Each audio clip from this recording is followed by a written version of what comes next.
Assalamualaikum warahmatullahi wabarakatuh. Perkenalkan, saya Ririn Maulida SPDSI, asal sekolah SMP Negeri 56 Batam. Kali ini saya bersama dengan Ibu Yeti Febrieni, SPD. Di sini saya guru mata pelajaran Bahasa Indonesia. Kesempatan kali ini saya akan menampilkan tentang supervisi akademik coaching bersama Ibu Yeti. Apa kabar Bu Yeti? Alhamdulillah Bu, baik Bu Ririn. Sehat Bu Yet? Sehat. Iya, baik Bu Yeti. Sebelum kita memulai nih, saya sampaikan dulu ya Bu Yeti tujuan kenapa kita berada di sini nih. Kita ada di sini itu saya akan menyampaikan percakapan beberapa pra-observasi sebelum Bu Yeti melakukan observasi di dalam kelas. Baik Bu. Nah, pertama-tama yang ingin saya tanyakan adalah tujuan pembelajaran yang ingin Bu Yeti capai nih pada saat di dalam kelas apa ya? Baik Bu, pada saat ini materi Bahasa Indonesia kelas 8 tentang teks puisi. Jadi tujuan pembelajaran yang akan saya berikan nanti kepada anak yaitu peserta didik diharapkan mampu menyajikan gagasan, perasaan, dan pendapat dalam menyajikan teks puisi secara tertulis ataupun lisan. Baik, jadi tujuannya itu untuk menyampaikan tentang gagasan terkait puisi ya Bu ya. Ini berarti materinya tentang puisi ya Bu tentang ya? puisi. Oke baik. Nah selanjutnya area pengembangan yang ingin Ibu capai nih dari tujuan pembelajaran ini itu apa saja Ibu? Baik, area ini saya capai itu yang pertama pada pengetahuannya, lalu yang kedua keterampilannya. Memang pada nanti materi yang saya sampaikan itu peserta didik fokus pada keterampilan dalam membuat teks puisi. Oh, berarti di sini anak juga dikembangkan baik dari segi pengetahuan maupun dari keterampilannya ya Bu ya. Benar. Keterampilannya dilihat dari cara anak membuat puisi Ya, itu atau menulis sendiri. puisi. Ya. Oke, baik Bu Yeti, saya lanjutkan. Nah, bagaimana rancangan pembelajaran yang akan Ibu laksanakan di dalam kelas ini? Baik, rancangan yang saya akan lakukan nanti di kelas, yang pertama yaitu saya mau peserta didik bisa mencapai proses pembelajaran dengan berbasis diferensiasi dan berintegrasi dengan kompetensi sosial dan emosionalnya Bu Ririn. Untuk strategi, model, metodenya itu kira-kira sudah disiapkan Bu? Sudah. Kalau strategi dan modelnya saya menggunakan problem based learning. Nah, model pembelajarannya nanti berpusat kepada peserta didiknya Bu Ririn. Saya lebih fokus kepada peserta didiknya. Nah, dan media pembelajaran yang saya gunakan nanti saya akan menampilkan tampilan PowerPoint yang akan ditampilkan pada Infocus. Oke, baik. Jadi nanti sudah menggunakan media elektronik ya Bu ya? Sudah berbasis teknologi ya, karena menggunakan Infocus. Nah, kira-kira nih kapan Ibu akan melaksanakan observasi ini Bu? Baik, saya akan melakukannya pada hari Kamis tanggal 14 Desember tahun 2023. Itu jam keberapa ya Bu Yeti? Kita masuknya nanti Bu di jam 3 dan 4, nah sekitar jam 9 pagi. Oke, baik, berarti jam ketiga, jam 4, jam 9 pagi ya Bu ya. Nanti itu Ibu akan melaksanakan observasi. Nah, ada beberapa hal juga yang ingin saya sampaikan pada saat observasi nanti Ibu di hari Kamis. Saya akan mencatat beberapa proses pembelajaran yang Ibu lakukan sesuai dengan rancangan yang sudah Ibu rancang tadi ya Bu Yeti. Terus setelah Ibu melakukan observasi, saya akan melakukan percakapan kembali nih, namanya itu percakapan pasca observasi Bu Yeti. Ya Bu Yeti, semangat Bu Yeti. Ya. Terima kasih Bu Yeti. Silakan nanti kita ketemu lagi di observasi ya. Assalamualaikum warahmatullahi wabarakatuh. Waalaikumsalam warahmatullahi wabarakatuh. Selamat siang anak-anak Ibu. Siang, Bu. Apa kabarnya? Baik, Bu. Baik. Sebelum kita memulai pelajaran kita pada hari ini, alangkah baiknya kita berdoa terlebih dahulu agar pelajaran kita pada hari ini bisa berjalan dengan lancar. Silahkan ketua kelas untuk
berjudul Puisi Tanah Air Mata karya Kalsum Bahri.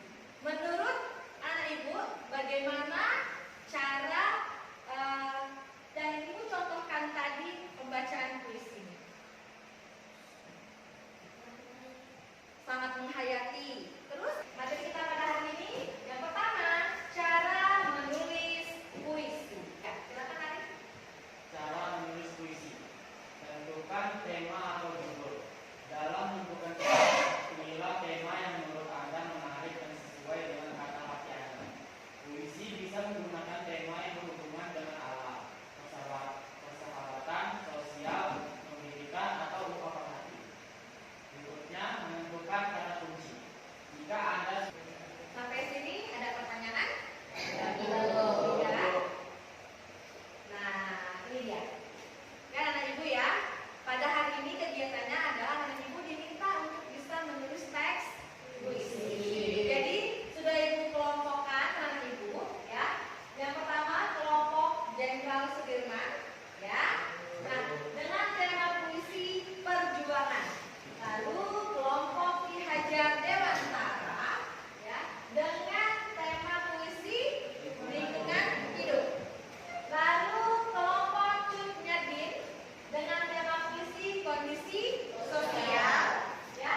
Yang terakhir kelompok R.A. Kartini dengan tema puisi cinta tanah air. Nah, sebelum kerjakan dalam menulis teks puisinya, lalu anak ibu ya kumpulkan puisi tersebut ya berkelompok di atas karton, di atas kertas karton.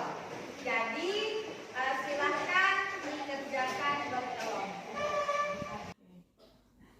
Assalamualaikum warahmatullahi wabarakatuh. Waalaikumsalam Ibu. Selamat siang Bu Yeti. Selamat siang Ibu Ririn. Kita ketemu lagi nih setelah Ibu melakukan observasi di dalam kelas. Kita akan melaksanakan percakapan pasca observasi ya Bu Yeti. Baik ya.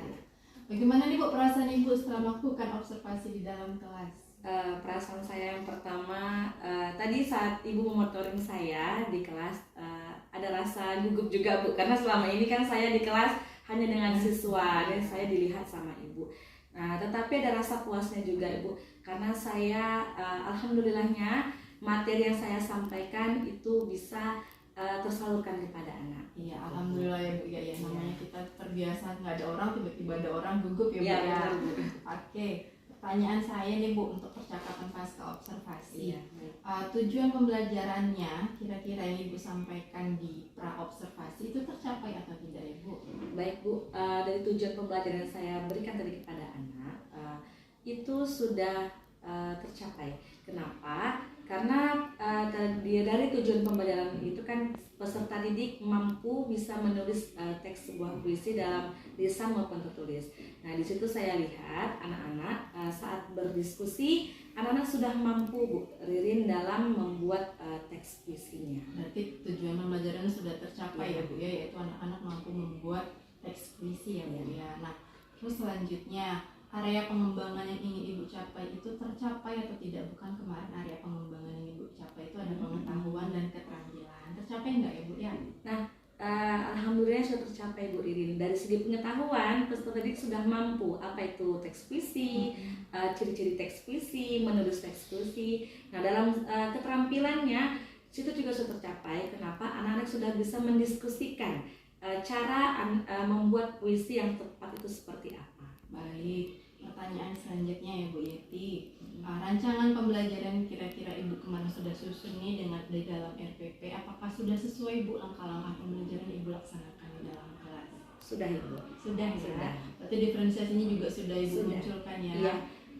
Dari pembukaan, inti, penutup. Nah, di saat diskusi anak-anak sudah melakukan diferensiasi produk ya, di mana anak-anak sudah mampu membuat teks puisi yang sudah saya sajikan tadi. Tadi saya juga sudah lihat ada ice breakingnya Ya, juga ya Bu ya, ya, benar. biar anak-anak lebih fokus, lebih terstabil lagi mereka dalam kondisi kehadirannya itu penuh pada saat itu. Nah, ini terakhir nih Bu Yeti, kira-kira kompetensi apa yang Ibu ingin tingkatkan baik dari Ibu sebagai seorang guru maupun Ibu yang Ibu harapkan kepada siswa yang Ibu ajarkan? Baik, yang ingin saya tingkatkan kembali itu Bu Ririn, yaitu penguasaan dalam kelas ya. Bisa dilihat tadi anak-anak masih kesulitan dalam membuat teks puisi. Nah, saya ingin menonjolkan kemandirian kepada anak, biar anak itu yang berkolaborasi bersama teman-temannya, bersama kelompoknya. Dan sebagai guru itu saya hanya ingin memonitornya saja, tetapi lihat situasi tadi ya, anak-anak masih banyak kesulitan, jadi saya ingin di penguasaan kelas saja Bu ya saya tingkatkan. Baik, berarti siswa lebih mandiri lagi Bu Iya. ya, lebih aktif lagi kan untuk kedepannya, dan Ibu juga lebih mampu menguasai kelas lagi ya Bu ya. Iya. Bagaimana caranya memenuhi kebutuhan belajar mereka sesuai dengan minatnya mereka, Ya, itu yang benar. Bu Yeti. Baik Bu Yeti, saya rasa cukup sekian percakapan pasca observasi kita. Terima kasih, proses pembelajaran ini sudah berjalan dengan sangat baik. Tetap ditingkatkan, tetap semangat, dan berbagi ke teman yang lain Bu Yeti, berbagi pengalaman, tularkan ke teman-teman yang lain ya Bu Yeti.